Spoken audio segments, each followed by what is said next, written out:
नमस्कार दोस्तों, मेरे YouTube चैनल TVS पामिस्ट्री में आप सभी का बहुत बहुत स्वागत है।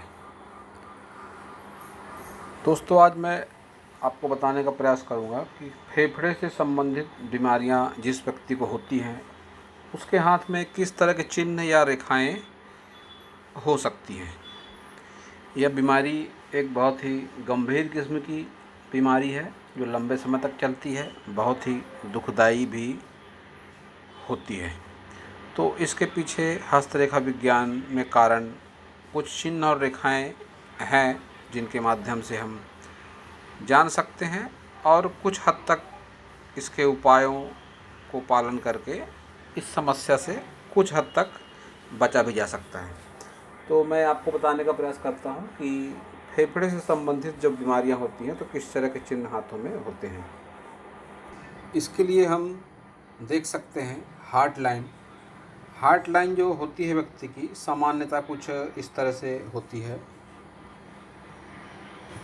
तो फेफड़े से संबंधित बीमारियां जिस व्यक्ति को होंगी उसकी हार्ट लाइन में धब्बे नुमा आकृति बन सकती है या कहीं भी बन सकती है। मैं ठीक से नहीं बना पा रहा हूँ धब्बे नुमा आकृति को, लेकिन इस तरह से डॉट का निशान टाइप इस तरह से होगा। धब्बा एक लाइन वहाँ पे बिल्कुल डार्क होती हुई लगेगी, और या तो कई बार एक वृत्तनुमा आकृति भी बन जाती है, सर्कल जिसे कहते हैं। अब वो हार्ट लाइन के इस तरह से बीच में बन सकता है सर्कल। तो ये फेफड़े से संबंधित बीमारियों के योग को दिखाता है, इस तरह का सर्कल या इस तरह के हाथ में हार्ट लाइन पर डॉट।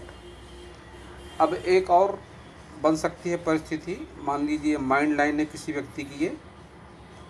अब इसकी लंबाई या इसका उद्गम स्थल सब हाथों में अलग अलग हो सकता है, लेकिन बात माइंड लाइन की है कि ये माइंड लाइन है। और माइंड लाइन से किस तरह से देख सकते हैं फेफड़े से संबंधित बीमारियां। तो उसकी जो उसकी जो ये माइंड लाइन होगी वह कुछ चैन नुमा आकृति की होगी।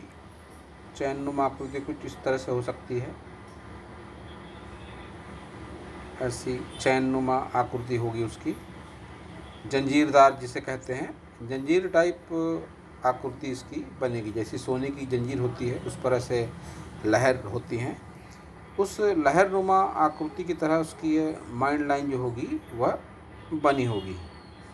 तो जब भी इस तरह के किसी के हाथ में संयोग दिखे आपको, या आप अपने भी हाथ में देख सकते हैं कि कहीं आप इस तरह के गंभीर रोग से पीड़ित तो नहीं हैं या होने वाले हैं, तो इस तरह की चैन नुमा आकृति जब आपको किसी की माइंड लाइन पर दिखे तो आप ऐसा समझिए कि उसे फेफड़े से संबंधित बीमारी है या हो सकती है, और ये बीमारी लंबे समय तक भी चलती है। और एक इसका संकेत हस्तरेखा विज्ञान में बताया गया है कि मान लीजिए कि यह अंगूठा है,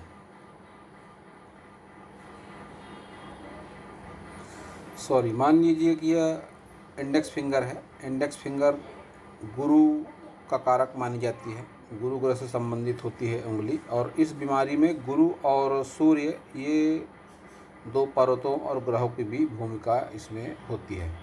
तो मान लीजिए गुरु फिंगर पर इसके सेकंड पोर पर इस तरह से अगर आपको उंगली पर आड़ी लाइन दिखे, डीप गहरी होनी चाहिए वो, तो दूसरे पोर की जो पार्टीशन होता है दूसरे पोर का, उस पार्टीशन से मतलब नहीं है, उस पार्टीशन के ऊपर होनी चाहिए लाइन। मान लीजिए ये पार्टीशन लाइन है, पोर के पार्टीशन की लाइन, उसके ऊपर अगर ये लाइन इस तरह से बन जाए, डार्क हो, गहरी हो, पूरी हो, उंगली के इस छोर से लेकर उस छोर तक, तो भी यह एक ऐसा इंडिकेशन होता है कि फेफड़े से संबंधित बीमारियां ऐसे व्यक्ति को होती हैं। अब इसमें एक परिस्थिति और बनती है, जो अपनी ये मेन फिंगर होती है, मध्यमा फिंगर, बीच वाली उंगली, इसके जो नाखून वाला भाग होगा, नाखून वाला भाग हथेली अगर घुमाएंगे तो उस तरफ जो नाखून आएगा आप भी समझ सकते हैं, उसे नाखून को देखने से समझ में आता है। तो यह नाखून जो होगा तो छोटा होगा नाखून, और कुछ भद्दा टाइप दिखेगा नाखून ये, तो यह भी एक फेफड़े से संबंधित बीमारी का इंडिकेशन होता है। अगर आपका नाखून मध्यमा फिंगर का नाखून अगर भद्दा दिखाई देता है, छोटा दिखाई देता है, तो यह भी फेफड़े से संबंधित बीमारियों को बताता है।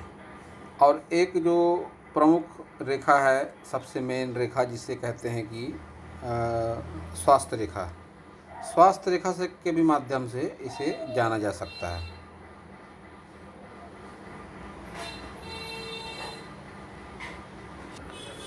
अब इसे स्वास्थ्य रेखा के माध्यम से भी जाना जा सकता है। अब स्वास्थ्य रेखा मैं आपको बताने का प्रयास करता हूँ कि स्वास्थ्य रेखा कहाँ पर होती है। तो मान लीजिए कि ये हो गई हमारी हृदय रेखा, ये हो गई मस्तिष्क रेखा, ये हो गई जीवन रेखा। तो अब स्वास्थ्य रेखा जो होती है वह अलग अलग स्थानों से निकल सकती है। हो सकता है किसी की लाइफ लाइन से निकले, हो सकता है किसी की राहु पर्वत से निकले, हो सकता है किसी की केतु पर्वत से भी निकले। अलग अलग स्थानों से भिन्न भिन्न स्वरूप में स्वास्थ्य रेखा, जिसे व्यापार रेखा भी कहते हैं, बुध रेखा भी कहते हैं। तो अब यह मायना नहीं है कि कहाँ से निकल रही है। मान लीजिए यह यहाँ से निकल गई और हो सकता है ऊपर तक भी जाए, लेकिन इस पर अगर झाड़ूनुमा आकृति बन जाए, झाड़ूनुमा आकृति कुछ इस तरह से बन सकती है, इस तरह से ऊपर की ओर ब्रांचें निकलती हुई लगेंगी इसकी। मैं इन सारी लाइनों को मिटा देता हूँ समझाने के लिए।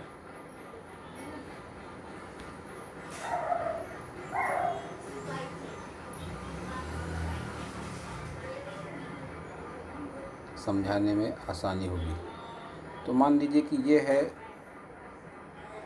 स्वास्थ्य रेखा। अब इस पर झाड़ूनुमा आकृति कुछ इस तरह से बन सकती है।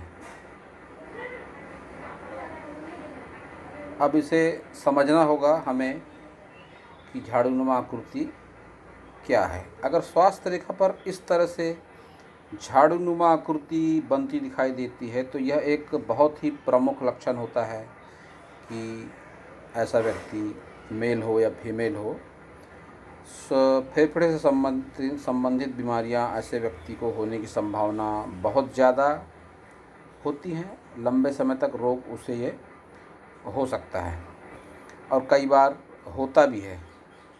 इसका मुख्य कारण ही यही है कि अगर आपके हाथ में इस तरह के संकेत मिल रहे हैं, इस तरह के चिन्ह रेखाएं मिल रही है, तो यह चिन्ह क्या इंडिकेट करते हैं।